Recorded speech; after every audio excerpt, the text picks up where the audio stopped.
Hello everyone, welcome to test quiz. Test quiz में आप सभी का स्वागत है।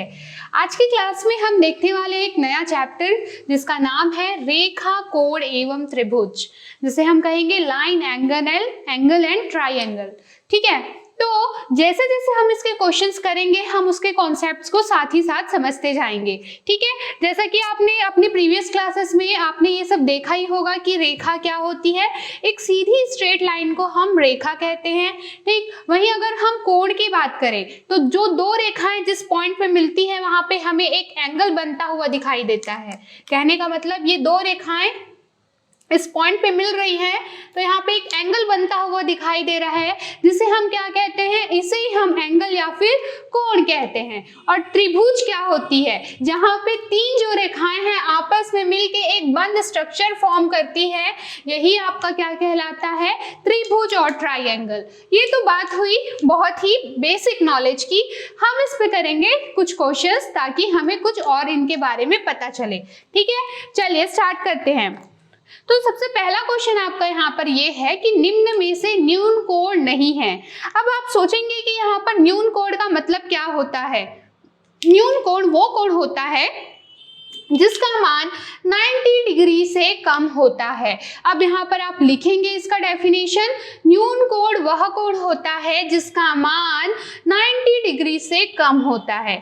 चलिए इसी के साथ मैं आपको एक और बता देती हूँ कि अधिक कोण क्या होता है, वह कोण जिसका मान 90 डिग्री से ज्यादा हो जाएगा। ठीक है, तो वो क्या हो जाएगा, अधिक कोण हो जाएगा।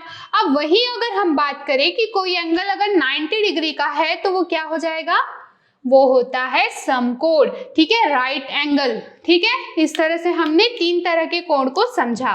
ठीक, चलिए अब बात करते हैं कि निम्न में से न्यून कोण नहीं है। तो जैसा कि मैंने आप लोगों को डेफिनेशन में बताया कि डेफिनेशन में हमने क्या सीखा कि कोई भी एंगल या फिर कोई भी कोण जो 90 डिग्री से कम का होगा वो क्या होगा, वो होता है न्यून कोण। ठीक है, तो क्या ये 90 डिग्री से कम है? हाँ ये कम है, 70 डिग्री है। ये कम है, हाँ जी ये भी कम है, ये 30 डिग्री। लेकिन अगर आप ये वाले को देखेंगे तो ये 90 डिग्री से ज्यादा आपको दिख रहा है, दैट इज 95 डिग्री। इसका मतलब ये न्यून कोण नहीं है, ये है आपका अधिक कोण। क्लियर, इजी है। चलिए अब हम यहाँ पर देखेंगे कि एक नेक्स्ट क्वेश्चन है आपका, दो पूरक कोण में 10 डिग्री का अंतर है तो दोनों कोणों का मान बताना है। ठीक है, ये समझने से पहले, इस क्वेश्चन को करने से पहले हम पहले ये क्लियर कर लेते हैं कि पूरक कोण क्या होते हैं। पूरक कोण वो कोण होते हैं जिन कोणों का योग, ठीक है, जिनको अगर हम टोटल करते हैं, एड ऑन करते हैं तो हमें मिलेगा 90 डिग्री। ठीक, इसी को हम क्या कहते हैं, सप्लीमेंट्री एंगल या फिर पूरक कोण। ठीक है, चलिए अगर हम यही बात करें, सॉरी इसे कॉम्प्लीमेंट्री एंगल कहते हैं। और अगर जब हम बात करते हैं कि समपूरक कोण क्या होते हैं, तो वो दो कोण जिनको ऐड करने पे 180 डिग्री हमको मिलता है। ठीक है, वो क्या कहलाते हैं, आपके समपूरक कोण कहलाते हैं। ठीक, यहाँ पे क्वेश्चन में क्या दिया हुआ है, दो पूरक कोण हैं तो इनमें 10 डिग्री का अंतर है, तो आपको दोनों कोण का मान बताना है। तो इसका सॉल्यूशन आप क्या देखेंगे, माना कि एक कोण x है और दूसरा कोण क्या होगा, 90 माइनस एक्स, क्योंकि दोनों को जब भी आप ऐड करते हैं तो क्या आता है 90, तो एक कोण x है तो दूसरा कोण 90 माइनस एक्स होगा, ये हम लोगों ने माना। ठीक है, अगर अब हम बात करें कि इन दोनों कोण, पूरक कोण और इसमें इन दोनों कोणों के बीच का अंतर है 10 डिग्री, तो प्रश्न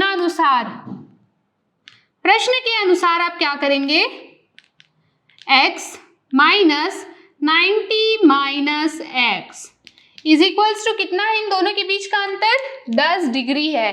ठीक है, अब आप क्या करोगे, ब्रैकेट ओपन करोगे, ये माइनस प्लस हो जाएंगे और ये हो जाएगा 10 डिग्री। ठीक, ये x प्लस एक्स 2x हो जाएगा और ये 90 माइनस में है और इधर जाकर हो जाएगा प्लस में, और 90 प्लस 10 हो जाएगा 100 डिग्री। x की वैल्यू आ जाएगी यहाँ पर से आपकी 50 डिग्री।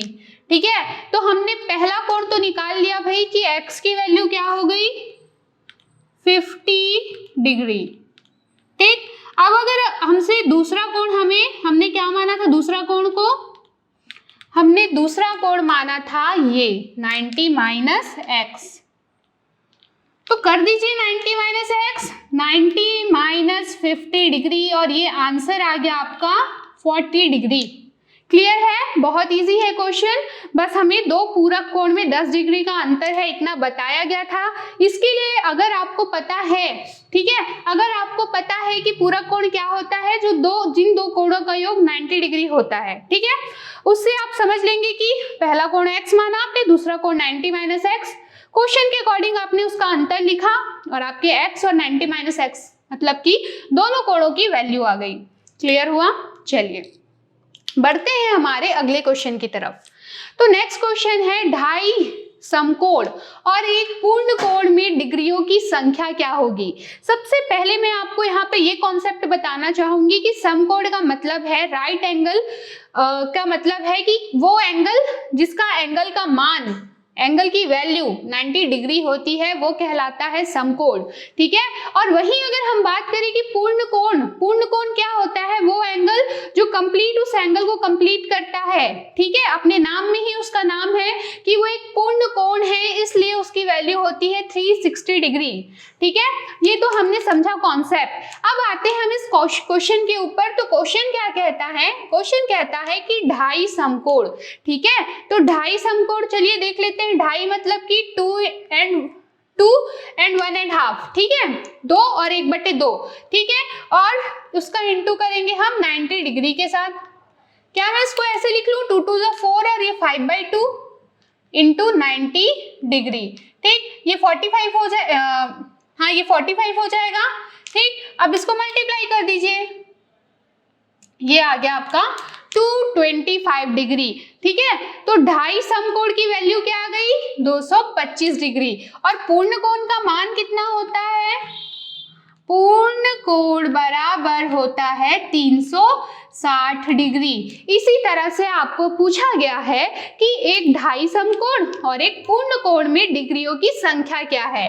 तो बहुत इजी है, बस आपको इसको ऐड करना है, ये 5, ये 6 to 8 और 3 to 5। मतलब आपका क्वेश्चन अगर 2.5 समकोण और एक पूर्ण कोण में डिग्रियों की संख्या पूछा गया है तो उसका आंसर है 585 डिग्री। क्वेश्चन को फिर से समझते हैं।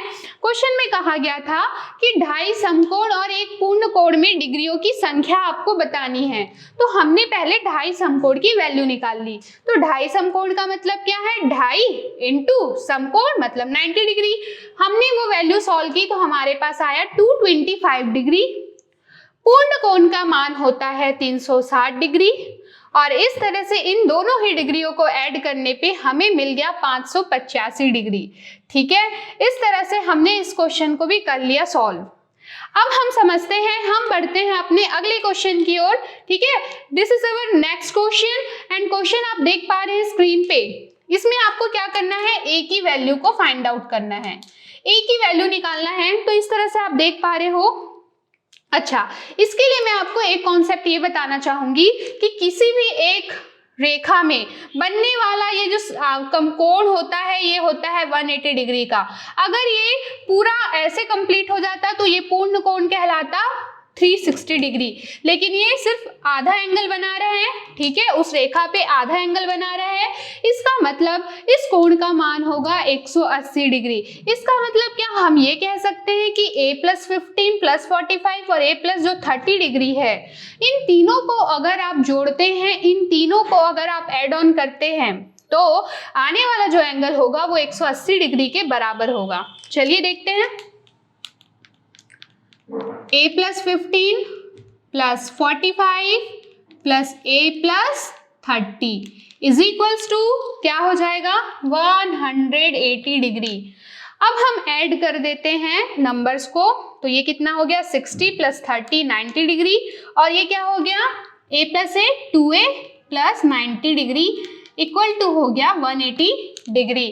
ठीक है, चलिए आगे के सॉल्यूशन इधर देख रहे हैं हम। ठीक, तो 2a + 90 degree equal to 180 degree. 2a बराबर हो गया 180 में से ये प्लस में है 90, इधर आकर हो जाएगा माइनस। ठीक, ये हो गया 90 डिग्री। ए की वैल्यू आपकी आ जाएगी यहाँ पर 45 डिग्री। ठीक है, इस तरह से हमने ए की वैल्यू को निकाल लिया जो क्वेश्चन में आपसे पूछा गया था। इस क्वेश्चन से हमने ये सीखा कि किसी भी एक लाइन पे बनने वाला जो एंगल होता है, ठीक है, उस पे बनने वाला जो आधा कोण आप देख पा रहे हैं इस तरह से, ये होगा 180 डिग्री का। अगर यही जो एंगल पूरा कंप्लीट घूम जाता है तो इसे हम कहते हैं पूर्ण कोण। ठीक है, और यही इसकी वैल्यू होती है 360 डिग्री, जैसे कि हमने प्रीवियस क्वेश्चन में देखा। ठीक, चलिए बढ़ते हैं हमारे अगले क्वेश्चन की ओर।